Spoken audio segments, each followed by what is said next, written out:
جب جیل میں اڈیالہ میں ممتاز قادری صاحب کے سیل میں پڑا ہوتا تھا، میں سوچتا تھا کہ کیا جرم کر کے آئے ہو. جب اڈیالہ سے جیلم لے کے گئے، یہ میرے جیب سے یہ قلم لے لیا گیا، یہ تسبیح لے لی گئی. انہی جوتوں میں آج آیا ہوں جو جوتے میرے جیل میں اتار دیے گئے. یہ وکیل کا کوٹ میرے بدن سے اتار دیا گیا. کیا میں مجرم تھا؟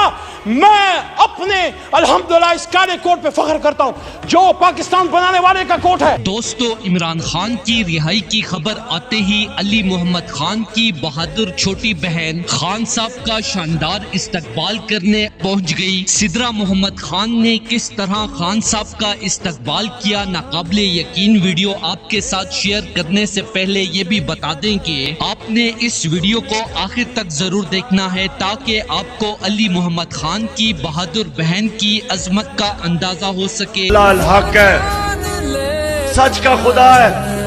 ہمیشہ آپ کے سامنے دیر لگے گی لیکن سچ ہمیشہ آپ کے سامنے آئے گا. دوستو، جیسے ہی اسلام آباد ہائی کورٹ کا محفوظ فیصلہ سامنے آتے ہی سدرا محمد خان قافلے کی صورت میں جیل کی طرف روانہ ہو گئی. ایسے میں علی محمد خان کی چھوٹی بہن نے پوری پاکستانی قوم کو خوش کرتے ہوئے جس طرح آج ہم نے انصاف چینا ہے، اس طرح ہم آگے بھی انصاف. کورٹ نے بھی اس پہ مہر لگا دی ہے. تمام پروپیگنڈا تھا وہ اس پہ پانی بہا دیا ہے اور ہے کہ بہت جلد خان صاحب زمان پارک میں ہوں گے. ہاتھ میں کلاشنکوف پکڑ کر خان صاحب کی رہائی کے لیے شاندار استقبال کرنے کا اعلان کر دیا اور کہا کہ خان صاحب میں اپنے بھائی علی محمد خان کے ساتھ مل کر پاکستانی غریب عوام کی خدمت کرنا چاہتی ہوں، لہٰذا آپ نے مجھے بھی علی محمد خان کی طرح پارٹی ٹکٹ دینا ہے. دوستو، اس حوالے سے اپنی رائے کا اظہار کامنٹ سیکشن میں دیں. ویڈیو اچھی لگے تو لائک کریں اور اس چینل کو سبسکرائب کریں.